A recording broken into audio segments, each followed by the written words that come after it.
Direktur Eksekutif Lingkar Madani Indonesia, Ray Rangkuti menilai penetapan tersangka Hasto Kristianto merupakan upaya lemahkan PDIP sebagai parpol oposisi. Diketahui KPK telah menetapkan Hasto Kristianto tersangka kasus dugaan suap dan perintangan penyidikan dalam perkara ex-caleg PDIP yang kini masih buron Harun Masiku. Kemudian dikatakan Ray perkara tersebut membuat PDIP sibuk dengan urusan internal. Bahkan berpotensi menurunkan sikap kritis baik pengurus PDIP maupun PDIP sendiri sebagai partai. Dan dengan begitu, menurutnya Prabowo bisa saja menjalankan kebijakan yang dianggap penting oleh pemerintahan Prabowo tapi kurang populis di tengah masyarakat. Sebelumnya Ketua Komisi Pemberantasan Korupsi, KPK, Setio Budianto menyampaikan keterlibatan Sekjen PDIP, Hasto Kristianto terkait kasus dugaan suap terkait pergantian antar waktu, PAW, terhadap Harun Masiku. Mulanya, Setio menyebut Hasto bersama dengan Harun Masiku memberikan suap kepada ex-komisioner Komisi Pemilihan Umum, KPU, Wahyu Setiawan terkait Pileg 2019 lalu.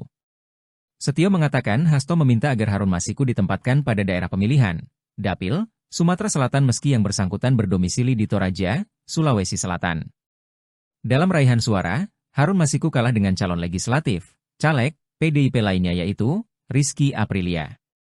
Setio mengatakan seharusnya Rizky Aprilia menjadi sosok yang menggantikan caleg terpilih, Nazarudin Kimas. Adapun Nazarudin Kimas meninggal dunia pada 26 Maret 2019 yang lalu.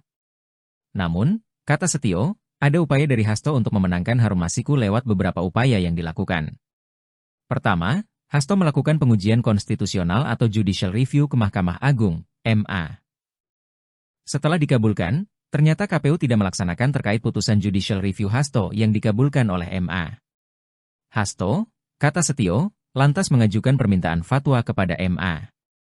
Hasto juga berupaya dengan meminta Rizky mengundurkan diri dan diganti oleh Harun Masiku menggantikan Nazarudin yang meninggal dunia.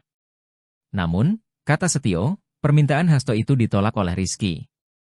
Kemudian, Hasto juga berupaya dengan memerintahkan kader PDIP, Saiful Bahri ke Singapura agar Rizky mau mundur tetapi berujung penolakan serupa. Upaya selanjutnya yang dilakukan Hasto adalah menahan surat undangan pelantikan anggota DPR yang ditujukan kepada Rizky. Hasto sediakan uang untuk suap ex-komisioner KPU. Setio menyebut upaya selanjutnya yang dilakukan Hasto adalah menyuap komisioner KPU saat itu, Wahyu Setiawan dan anggota Badan Pengawas Pemilu, Bawaslu, Agustiani Tio Fridelina. Setio mengatakan lalu Hasto bertemu dengan Wahyu pada 31 Agustus 2019. Kemudian, berdasarkan penyelidikan, Setio menyebut uang yang digunakan untuk menyuap Wahyu dari Hasto. Hasto juga memiliki peran mengendalikan DTI untuk menyusun kajian hukum pelaksanaan putusan MA dan surat pelaksanaan fatwa MA kepada KPU. Selain itu, Hasto juga meminta DTI untuk melobi anggota KPU agar bisa menetapkan Harun Masiku sebagai anggota DPR.